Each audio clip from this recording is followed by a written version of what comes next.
month 1 in the calendar of the Eternal, month 4, day 30 of 2022. In dreams, I saw myself in a group of this present truth. I saw them praying.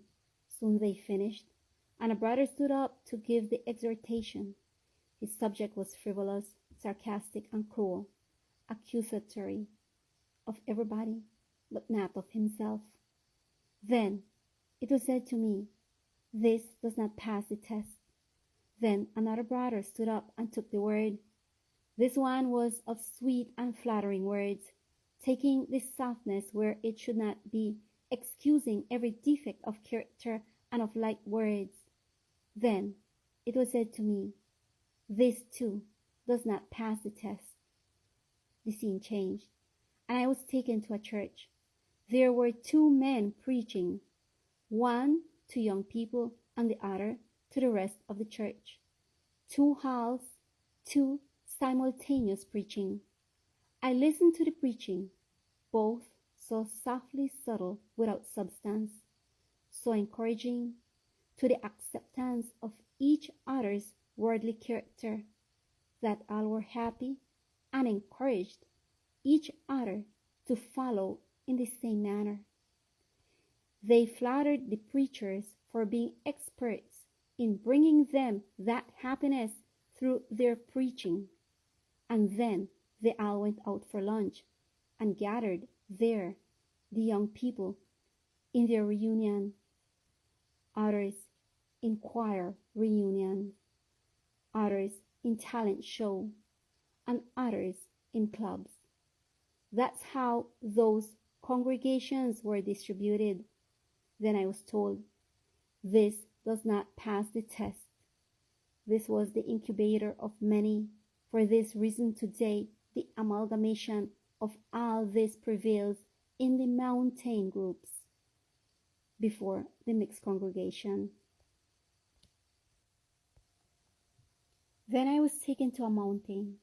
There I saw all kinds of people, of family composition, single men, single women, families without children and with children, all wanting to live the best they thought they could, setting the norm of faith according to their convenience in order to feel accepted in it. Whoever desired something, anything, excused it with a Bible verse, leaving behind all the rest of the context.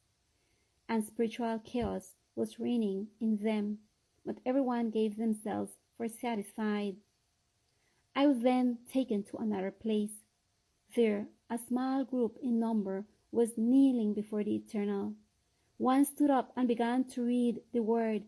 Tears flowed from his eyes, and I asked the reason for this.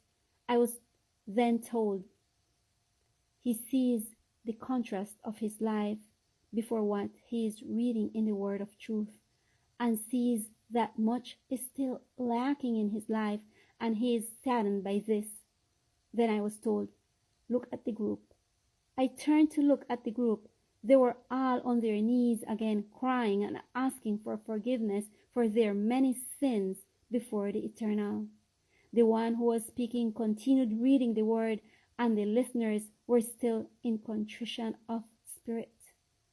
Then it was said to me, "Only in this way will this be accepted, for no word that does not lead to contrition of spirit is of an eternal character." Both the Pharisee and the legalist, the liberal and the cruel, are dissipators of the word of truth. Flee from them meanwhile there is time, for if not, sudden destruction will come. There I woke up. I saw no more, neither heard any more. Oh, beloved brothers, let us analyze all these words, that we may be able, in the name of Christ Jesus, continue in the secure way, and turn neither to the right hand nor to the left. It is my prayer and supplication that it may be so. May the Lord bless us.